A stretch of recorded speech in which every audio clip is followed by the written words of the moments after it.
നമസ്കാരം. വാർത്താമഴയിലേക്ക് വിശദമായി. പ്രധാനപ്പെട്ട ഒരു വാർത്തയിലേക്ക് ആദ്യം. കൊല്ലം കരുനാഗപ്പള്ളി തഴവ വാളാലിൽ ജംഗ്ഷനിൽ വടിവാൾ ഉയർത്തിയും സ്ഫോടക വസ്തുക്കൾ എറിഞ്ഞും റീൽ ചിത്രീകരണം. പ്രായപൂർത്തിയാകാത്ത കുട്ടികളാണ് സംഘത്തിലുള്ളത്. മറ്റൊരു സംഘവുമായി ലഹള ഉണ്ടാക്കുന്നതിന്റെ ഭാഗമായിരുന്നു റീൽ ചിത്രീകരണമെന്ന് എഫ്ഐആർ. സംഭവത്തിൽ കരുനാഗപ്പള്ളി പോലീസ് കേസെടുത്തു. സൂര്യഗായത്രിയാണ് ഇപ്പോൾ വിവരങ്ങളുമായി കൊല്ലത്ത് നിന്ന് ചേരുന്നത്. സൂര്യഗായത്രി, എപ്പോഴാണ് ഈ റീൽ ചിത്രീകരണം നടന്നത്? എന്തൊക്കെയാണ് വിവരങ്ങൾ?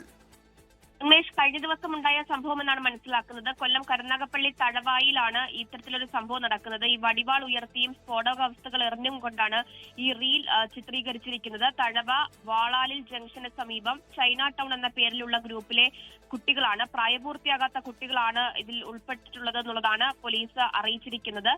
ബൈക്കിൽ സഞ്ചരിച്ച് വടിവാൾ ഉയർത്തിയും സ്ഫോടക വസ്തുക്കൾ എറിഞ്ഞുമാണ് റീൽ ചിത്രീകരിച്ചത്. പിന്നീട് അത് നവമാധ്യമങ്ങളിലൂടെ പ്രചരിപ്പിക്കുകയായിരുന്നു. ഇത് ശ്രദ്ധയിൽപ്പെട്ട പോലീസാണ് തുടർ നടപടികൾ ഇപ്പോൾ സ്വീകരിച്ചിരിക്കുന്നത്. കൊല്ലം സിറ്റി പോലീസ് കമ്മീഷണറുടെ നിർദ്ദേശം അനുസരിച്ച് കരുനാഗപ്പള്ളി ACP, CI എന്നിവരുടെ നേതൃത്വത്തിലാണ് ഇവർക്കെതിരെ ഇപ്പോൾ കേസ് എടുത്തിരിക്കുന്നത്.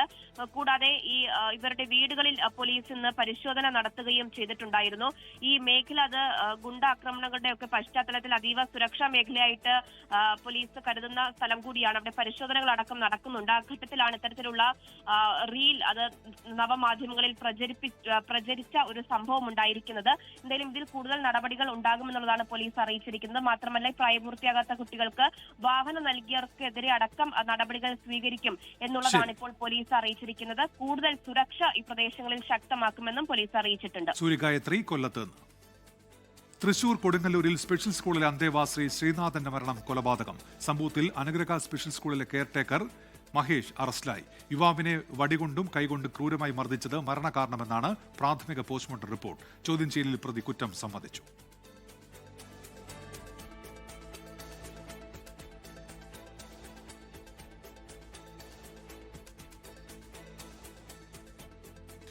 തിരുവനന്തപുരത്ത് പോലീസ് ആസ്ഥാനത്തിന് മുന്നിൽ തമ്മിലടിച്ച് പോലീസുകാർ. മ്യൂസിയം സ്റ്റേഷനിലെ പോലീസുകാരൻ വിശാഖിനാണ് മർദ്ദനമേറ്റത്. പോലീസ് ആസ്ഥാനത്തെ ബോംബ് സ്ക്വാഡിലെ CPO കിരൺ ആണ് മർദ്ദിച്ചത്. വാഹനം പാർക്ക് ചെയ്യുന്നതുമായി ബന്ധപ്പെട്ടായിരുന്നു തർക്കം. ദൃശ്യങ്ങൾ 24 ലഭിച്ചു.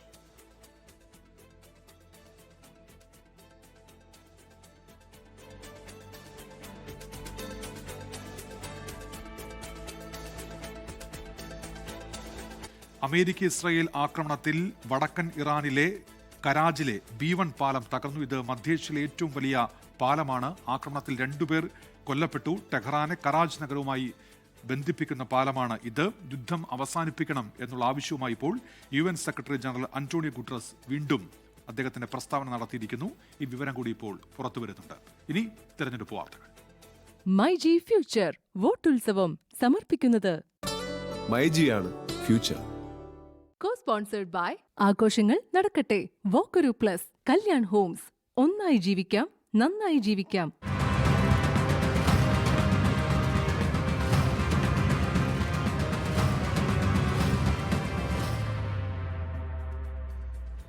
കേരളത്തിൽ BJP അനുകൂല തരംഗമുണ്ടെന്ന് പ്രധാനമന്ത്രി നരേന്ദ്രമോദി. BJP പ്രവർത്തകർ സഞ്ജു സാംസനെ പോലെ പ്രയത്നിക്കണമെന്നും പ്രധാനമന്ത്രി.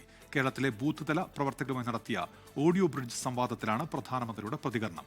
സ്വർണ്ണക്കൊള്ള ഉന്നയിച്ച് ഇടതുപക്ഷത്തെയും കോൺഗ്രസിനെയും നരേന്ദ്രമോദി വിമർശിച്ചു. भगवान अयप्पा के भक्तों के साथ ये क्या कर रहे हैं? वहां जो गोल्ड है उसको लेकर LDF और UDF कैसे मिलकर बेईमानी कर रहे हैं. നമോ ആപ്പിലൂടെ കേരളത്തിലെ BJP പ്രവർത്തകരോട് സംസാരിക്കുകയായിരുന്നു പ്രധാനമന്ത്രി നരേന്ദ്രമോദി.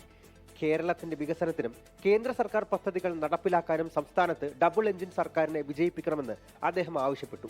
തൃശൂരും പാലക്കാടും പ്രചാരണത്തിനെത്തിയപ്പോൾ കേരളത്തിൽ മാറ്റത്തിന്റെ കാറ്റ് അടിച്ചു തുടങ്ങിയെന്ന് മനസ്സിലായെന്നും മോദി അവകാശപ്പെട്ടു. ശബരിമലയിൽ ഇടതുപക്ഷവും കോൺഗ്രസും വിശ്വാസവഞ്ചന കാണിച്ചെന്നും മോദി വിമർശിച്ചു. കേരളത്തിലെ 4 ലക്ഷത്തോളം പേർ സംവാദ പരിപാടിയിൽ പങ്കെടുത്തെന്ന് BJP അവകാശപ്പെട്ടു.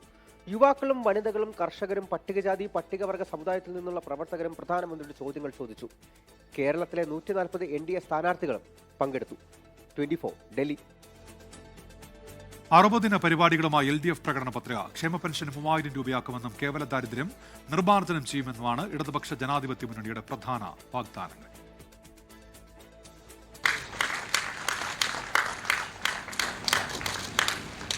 നിലവിൽ 2000 രൂപയുള്ള ക്ഷേമ പെൻഷൻ 3000 രൂപയാക്കും. ലൈഫ് മിഷൻ 2.0 നടപ്പാക്കും. ഇതിന്റെ ഭാഗമായി 5 ലക്ഷം വീടുകൾ കൂടി. നമ്മുടെ സംസ്ഥാനത്ത് എല്ലാ സാമൂഹ്യ സുരക്ഷാ പെൻഷനുകളും 3000 രൂപയായി വർദ്ധിപ്പിക്കും. വരുമാനം, താമസം, വിദ്യാഭ്യാസം, ആരോഗ്യപരിരക്ഷ ഇവയെല്ലാം ഉൾക്കൊള്ളുന്ന സമഗ്ര ഇടപെടലായിരിക്കും ഇത്. സംസ്ഥാനത്ത് പഠനം പൂർത്തിയാക്കുന്ന എല്ലാ വിദ്യാർത്ഥികൾക്കും ക്യാമ്പസ് പ്ലേസ്മെന്റ്. തിരുവനന്തപുരം, കൊച്ചി, തൃശൂർ, കോഴിക്കോട് എന്നിവിടങ്ങളിൽ ഉന്നത വിദ്യാഭ്യാസ നഗരങ്ങൾ. സ്ത്രീകളിൽ 50% പേർക്ക് ജോലി ഉറപ്പാക്കും. സർക്കാർ ജീവനക്കാർക്ക് അഷ്യൂർഡ് പെൻഷൻ പദ്ധതി നടപ്പാക്കുമെന്നും LDFന്റെ ഉറപ്പ്. അതിവേഗ റെയിൽപാത നടപ്പാക്കുമെന്നും തിരുവനന്തപുരത്തും കോഴിക്കോടും മെട്രോ സർവീസ് തുടങ്ങുമെന്നും പ്രകടന പത്രികയിൽ പറയുന്നു. KSRTC ലാഭത്തിലാക്കും. ശമ്പളവും പെൻഷനും പരിഷ്കരിക്കും. കൊച്ചി വാട്ടർ മെട്രോ ആലപ്പുഴ, കൊല്ലം, കൊടുങ്ങല്ലൂർ എന്നിവിടങ്ങളിലേക്കും. വയനാട്ടിൽ എയർ സ്ട്രിപ്പ് നിർമ്മിക്കും. ഇടുക്കി എയർ സ്ട്രിപ്പ് വികസിപ്പിക്കും. സാർവത്രിക ആരോഗ്യ പരിരക്ഷയാണ് മറ്റൊരു പ്രധാന വാഗ്ദാനം. പരിധിയില്ലാതെ ചികിത്സാനുകൂല്യം നൽകുമെന്നാണ് പ്രകടന പത്രികയിലുള്ളത്. പേവിഷബാധ മരണങ്ങൾ ഇല്ലാതാക്കും. എയിംസിനേക്കാൾ മികച്ച മെഡിക്കൽ ഗവേഷണ ആശുപത്രി സ്ഥാപിക്കുമെന്നും സുപ്രധാന പ്രഖ്യാപനം. റബ്ബറിന്റെ താങ്ങുവില 300 രൂപയാക്കും.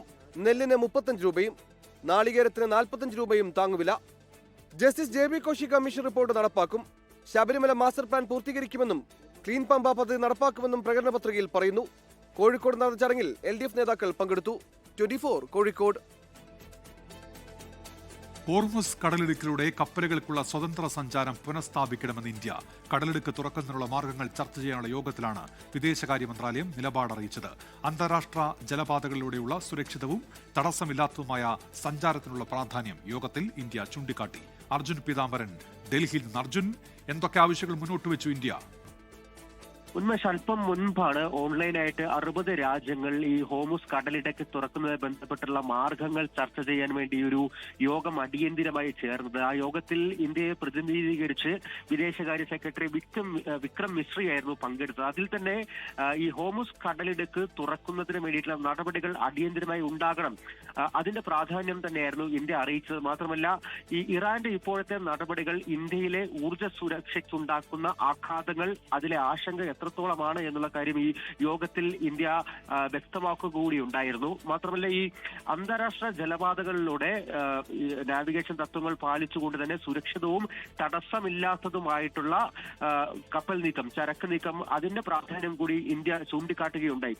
ഈ ഇറാന്റെ ആക്രമണത്തിൽ ഇന്ത്യ മാത്രമാണ് നാവികരെ നഷ്ടപ്പെട്ട ഒരു രാജ്യം. അതായത് ഇറാന്റെ ആക്രമണത്തിൽ ഇന്ത്യൻ നാവികർക്ക് മരണം സംഭവിച്ചിട്ടുണ്ട്. അക്കാര്യമടക്കം ഈ യോഗത്തിൽ ഇന്ത്യ ചൂണ്ടിക്കാട്ടുകയുണ്ടായി.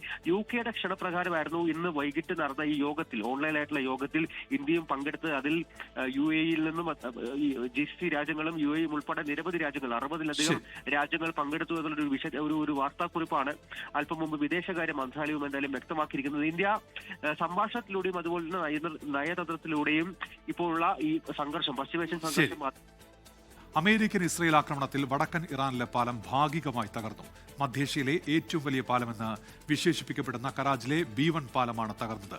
ആക്രമണത്തിൽ 2 പേർ കൊല്ലപ്പെട്ടു. ടെഹ്റാനെ കറാജ് നഗരവുമായി ബന്ധിപ്പിക്കുന്ന പാലമാണിത്. ഇറാനിയൻ എഞ്ചിനീയറിംഗിന്റെ മാസ്റ്റർ പീസ് എന്നറിയപ്പെടുന്ന പാലത്തിന്റെ നിർമ്മാണം പൂർത്തീകരണത്തോട് അടുക്കുകയായിരുന്നു. സംസ്ഥാനത്ത് ഉയർന്ന താപനില തുടരാൻ സാധ്യതയെന്ന് കേന്ദ്ര കാലാവസ്ഥാ വകുപ്പിന്റെ മുന്നറിയിപ്പ്. താപനില സാധാരണയേക്കാൾ 3 ഡിഗ്രി സെൽഷ്യസ് വരെ ഉയരാൻ സാധ്യതയുള്ളതിനാൽ 7 ജില്ലകളിൽ യെല്ലോ അലർട്ട് പുറപ്പെടുവിച്ചു. കൊല്ലം, പാലക്കാട്, കോട്ടയം, എറണാകുളം, തൃശൂർ, പത്തനംതിട്ട, ആലപ്പുഴ ജില്ലകളിലാണ് മുന്നറിയിപ്പ്. അതേസമയം മലയോര മേഖലകളിൽ ഒറ്റപ്പെട്ട വേനൽമഴ ലഭിക്കാൻ സാധ്യതയുണ്ടെന്നും കാലാവസ്ഥാ നിരീക്ഷണ കേന്ദ്രം അറിയിച്ചു. പാർലമെന്റിന്റെ ഇരുസഭകളും ഈ മാസം 16-ന് വീണ്ടും ചേരും. ബജറ്റ് സമ്മേളനം ഇടവേളയ്ക്ക് ശേഷം 3 ദിവസം തുടരുമെന്ന് ലോക്സഭാ സ്പീക്കർ അറിയിച്ചു. വനിതാ സംവരണ ബിൽ നിയമമാക്കാൻ ആവശ്യമായ ഭേദഗതികൾ അവതരിപ്പിച്ച് വീണ്ടും പാസാക്കാനാണ് പ്രത്യേകമായി സമ്മേളനം ചേരുന്നത്.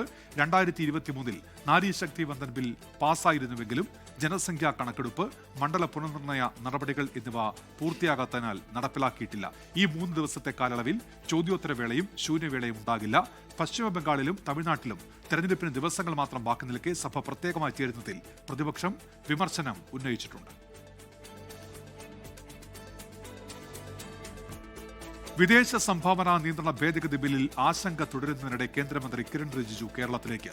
അടുത്ത ദിവസം തിരുവനന്തപുരത്തെത്തുന്ന കേന്ദ്രമന്ത്രി ക്രൈസ്തവ സഭാ നേതൃത്വവുമായി ചർച്ച നടത്തും. FCRA ആശങ്ക തിരഞ്ഞെടുപ്പിൽ തിരിച്ചടിയാകുമെന്ന വിലയിരുത്തലിന്റെ പശ്ചാത്തലത്തിലാണ് കേന്ദ്രമന്ത്രി കിരൺ റിജിജു കേരളത്തിലെത്തുന്നത്. ക്രൈസ്തവർക്കിടയിലെ ആശങ്ക ദൂരീകരിച്ച ശേഷമായിരിക്കും ബിൽ പാസാക്കുകയെന്നാണ് BJP നേതാക്കൾ പറയുന്നത്. സംസ്ഥാനത്തെ ക്രൈസ്തവ സഭാ നേതൃത്വങ്ങളുമായി കിരൺ റിജിജു കൂടിക്കാഴ്ച നടത്തും. 4 സംസ്ഥാനങ്ങളിൽ നിയമസഭാ തെരഞ്ഞെടുപ്പ് നടക്കുന്ന സാഹചര്യത്തിൽ FCRA ഭേദഗതി ബില്ലിനെതിരെയുള്ള പ്രതിഷേധം തണുപ്പിക്കുകയാണ് കേന്ദ്ര സർക്കാരിന്റെ ലക്ഷ്യം. ബിൽ ഭേദഗതിക്കെതിരെ KCBC ഉൾപ്പെടെ പ്രതിഷേധം ശക്തമാക്കിയ സാഹചര്യത്തിലാണ് പുതിയ നീക്കം. FCRA ബിൽ കേന്ദ്ര സർക്കാരിന്റെ ഇരട്ടത്താപ്പ് വ്യക്തമാക്കുന്നതാണെന്ന് പ്രതിപക്ഷം.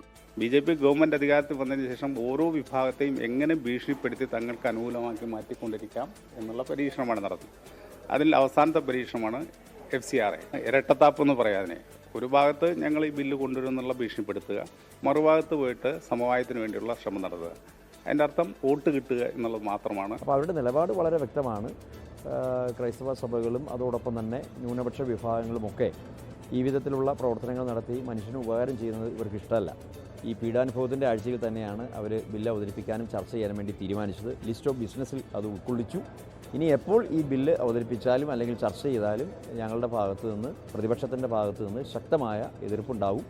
FCRA ഭേദഗതി ബിൽ ഏതെങ്കിലും വിഭാഗത്തിനെതിരെയല്ലെന്ന് BJP നേതാവ് അനിൽ ആന്റണി പറഞ്ഞു. ഓരോരുത്തരും ഓരോ അഭിപ്രായങ്ങളുണ്ട്. പക്ഷേ തീർച്ചയായിട്ടും ഇന്ത്യയിലെ ജനങ്ങൾ ആ അഭിപ്രായങ്ങളെ ഒന്നും മാനിക്കുന്നില്ലെന്നുള്ളത് കുറേ നാളായിട്ട് നമ്മൾ കാണുന്നൊരു കാര്യമാണ്. 24 തിരുവനന്തപുരം. ഇതോടെ വാർത്താമഴ പൂർത്തിയാകുന്നു.